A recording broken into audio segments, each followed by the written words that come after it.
And Dr. Gabriel Crenshaw is here to help us navigate through the mental trauma of the trial, COVID-19, anxiety, and depression. We have all of that and so much more. If you're ready, it's our voice and our truth. So let's get it. To me, this reeks of conflict of interest. So when it comes to figuring out ways to cope, right, you've kind of touched on this. People do different things, church, different forms of self-care, but you also kind of briefly touched on the need to add therapy in that toolbox too. And obviously within our community, there is a stigma. I do think we're doing much better these days. Oh, yeah. But can you still just break down, really, break it down for our soulmates, the importance of therapy? Yeah, I like that, soulmates. I think that's healing all by itself. Thank you. Yeah, we like it too.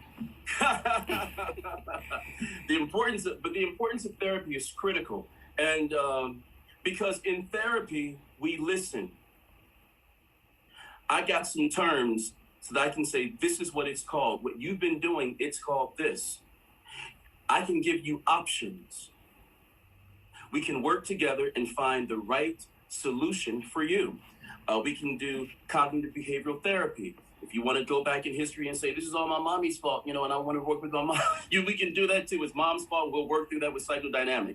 Whatever it is, we can work through it and find the solution. You don't have to stay in the same place. This is not just a feel-good thing.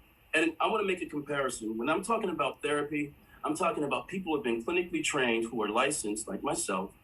They've been clinically trained to specifically address whatever your concern is. You are the author of your own life. Your soulmates are the author of their own lives.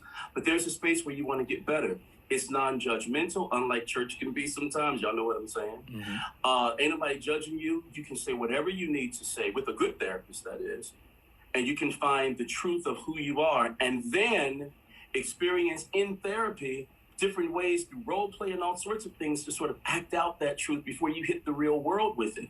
And then you can come back in and talk to your therapist and see how it was. We can create these sort of pseudo experiments as you move through your life, and all of a sudden you start to realize your own power. It lifts self-esteem. It lifts self-efficacy. You find your strength. You find your power. And for a lot of us, we're finding our voice for the very first time. I recommend it, and not just because I'm a doctor, but just because it just makes damn good sense to do it. Mm-hmm. Dr. Gabe, so...